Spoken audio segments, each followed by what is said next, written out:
Hello नमस्कार दोस्तों, आप सभी का हमारे चैनल पर बहुत बहुत स्वागत है। और जो आज की वीडियो होगी इस पर हम बात करेंगे उत्तर प्रदेश में वन्य जीव अभ्यारण्य, आरक्षित क्षेत्र और वाइल्ड लाइफ सेंचुरी जो है कहाँ कहाँ पे है। मैं आपको पूरा, आप ये मैप देखिए, मैं आपको पूरा मैप में समझाऊंगा कि कहाँ कहाँ पे जो है उत्तर प्रदेश के अंदर कितने प्रकार के आरक्षित क्षेत्र हैं। लेकिन आज की वीडियो शुरू करने से पहले आप लोगों के लिए एक खुशखबरी है कि अनअकैडमी पर जो है हमारा यूपी पीसीएस प्रीलिम्स 2022 को लेकर जो है कोर्स चल रहा है। वहाँ पे आपको लाइव क्लासें, प्रैक्टिस सेट्स, बैक ईयर के जितने भी क्वेश्चन आए हुए हैं वो, और जो टॉप एजुकेटर हैं उनके द्वारा जो है आपको लाइव क्लासें दी जाएंगी और पूरा सिलेबस जो है प्रीलिम्स का कराया जा रहा है। ठीक है, तो उसका लिंक जो है मैंने नीचे डिस्क्रिप्शन में डाल दिया है। तो जो है वो आप हमारा सारथी कोर्स जो है उसे खरीद सकते हैं। और इसके साथ ही मैं आप लोगों को एक चीज़ और बता दूं कि मेरा जो रेफरल कोड है UWP10, अगर आप इस कोड को यूज करोगे तो जो है आपको 10 से 15% का डिस्काउंट भी मिलेगा इस कोर्स पर। ठीक है, तो आप उसका लाभ भी जरूर लें। तो जो आज की वीडियो है इस पर हम बात करेंगे उत्तर प्रदेश में वन्य जीव अभ्यारण्य। ठीक, हुआ क्या, जैसे जैसे मानव इतिहास आगे बढ़ता गया तो मनुष्य ने क्या किया कि अपने रहने के लिए जो है अधिक से अधिक संसाधनों का जुटाने का प्रयास किया और धीरे धीरे जो वन्य जीव थे इस पृथ्वी को जो है कैप्चर करने की कोशिश करता जा रहा है। और वन्य जीव है उनके जो प्राकृतिक आवास है या जो जैव विविधता है उसमें भी सेंध कर रहा है। ठीक है, लेकिन मानव और वन्य जीव और जीव जंतु और वनस्पति इन सब का सह अस्तित्व होना बहुत जरूरी है। अगर ये नहीं होगा तो फिर पृथ्वी का जो संतुलन है, पर्यावरण है, जो पारिस्थितिकी हमारी वो बिगड़ जाएगी। और उसी का ये परिणाम है कि मनुष्य जो है उसमें इतनी ज़्यादा सेंध करता है। आज जो हम घटनाएं देखते हैं जैसे ग्लोबल वार्मिंग होगी, बहुत सही समस्याएं हैं, तो वो सब उसी का परिणाम है। तो इसके तहत जो है सरकार ने कुछ कठोर कदम उठाए और देश और राज्यों के अंदर जो है वन्य जीवों को संरक्षण करने के लिए बहुत सारे कदम उठाए, वनस्पतियों को संरक्षण करने के लिए बहुत सारे कदम उठाए। हम इसमें बात करेंगे उत्तर प्रदेश सरकार द्वारा जो है वन्य जीवों को लेकर क्या क्या कदम उठाए और उन्हें संरक्षित कैसे किया। ठीक, और यहाँ से भी जो है एग्जाम में आपको एक दो क्वेश्चन पक्का देखने को मिलता है। ठीक है, आप ये चित्र देखिए ध्यान से। ठीक, हम बात करेंगे उत्तर प्रदेश में वन्य जीव अभ्यारण्य। वन्य जीवों को संरक्षित करने के लिए कई तरह के आरक्षित क्षेत्रों का गठन किया जाता है, जैसे कि जैव मंडलीय आरक्षित क्षेत्र, बायोस्फीयर रिजर्व, इंग्लिश में इसको बायोस्फीयर रिजर्व कहते हैं। ठीक है, जैव मंडल आरक्षित क्षेत्र। दूसरा होता है राष्ट्रीय पार्क या नेशनल पार्क या राष्ट्रीय उद्यान, इसको हम हिंदी में कह सकते हैं। ठीक, और तीसरा है वन्य जीव अभ्यारण्य, वाइल्ड लाइफ सेंचुरीज। ठीक, अगर हम बात करें उत्तर प्रदेश की, उत्तर प्रदेश में वर्तमान में एक नेशनल पार्क, राष्ट्रीय उद्यान एनपी नेशनल पार्क, ठीक, 11 वन्य जीव अभ्यारण्य, 13 पक्षी विहार बर्ड सेंचुरी और 2 प्राणी उद्यान।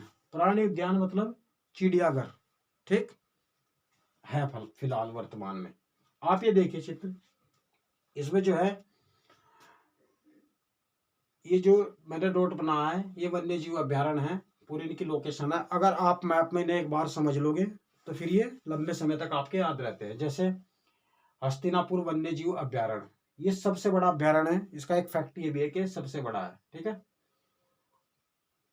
हस्तिनापुर हुआ। दूसरा कतरनिया घाट वन्य जीव अभ्यारण्य है, सुलेहवा वन्य जीव अभ्यारण्य है, किशनपुर वन्य जीव अभ्यारण्य है एक उत्तर प्रदेश के अंदर, सुहागी बरवा वन्य जीव अभ्यारण्य, चंद्रप्रभा वन्य जीव अभ्यारण्य है, एक कछुआ वन्य जीव अभ्यारण्य है, कैमूर वन्य जीव अभ्यारण्य, रानीपुर वन्य जीव अभ्यारण्य, महावीर स्वामी वन्य जीव अभ्यारण्य, ये सबसे छोटा है महावीर स्वामी और ये ललितपुर में है। ठीक, और एक राष्ट्रीय चंबल वन्य जीव अभ्यारण्य।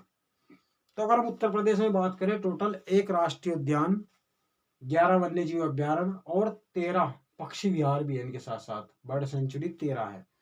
और 2 प्राणी उद्यान है। ठीक है, ये देखिए जो हस्तिनापुर वन्य जीव अभ्यारण्य है ये सबसे बड़ा है और इसका विस्तार लगभग 5 जिलों में है। उत्तर प्रदेश के कितने जिलों में? 5। मेरठ, मुजफ्फरनगर, पंचशील नगर, बिजनौर और जेपी नगर जो है यहाँ पे है। ठीक, दूसरा है किशनपुर जो वन्य जीव अभ्यारण्य है, लखीमपुर खीरी। आप इसकी लोकेशन देखिए, लखीमपुर खीरी में है।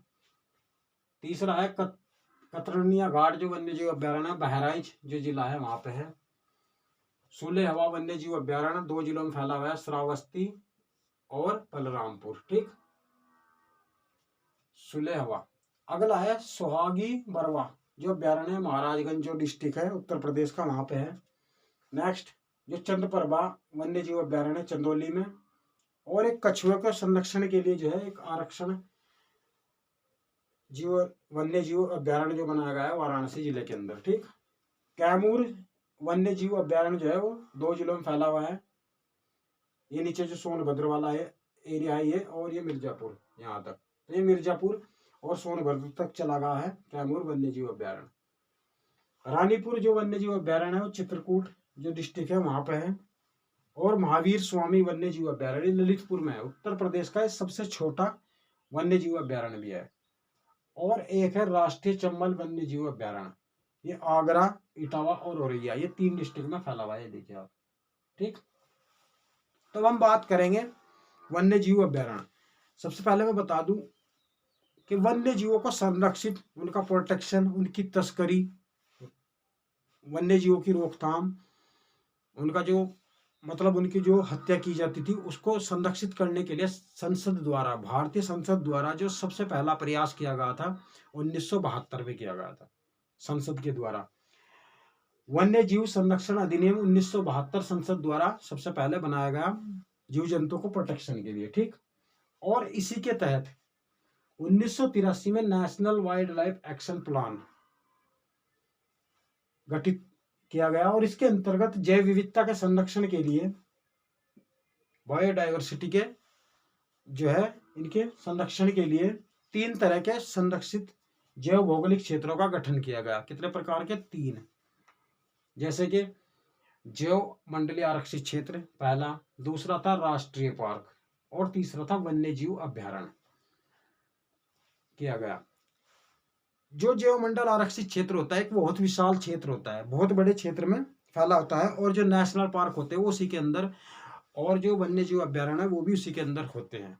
और एक महत्वपूर्ण आपको फैक्ट याद रखना है कि उत्तर प्रदेश के अंदर कोई भी जैव मंडल आरक्षित क्षेत्र नहीं है, कोई भी बायोस्फीयर रिजर्व नहीं है। उत्तर के प्रदेश के अंदर सिर्फ एक नेशनल पार्क है, ददुआ, जो ददुआ नेशनल पार्क है, ओनली एक है यहाँ पे लखीमपुर खीरी के अंदर है, नेशनल पार्क एक ही है। ठीक, और वर्तमान में जो है 11 वन्य जीव अभ्यारण्य मैंने अभी आपको मैप में समझाया।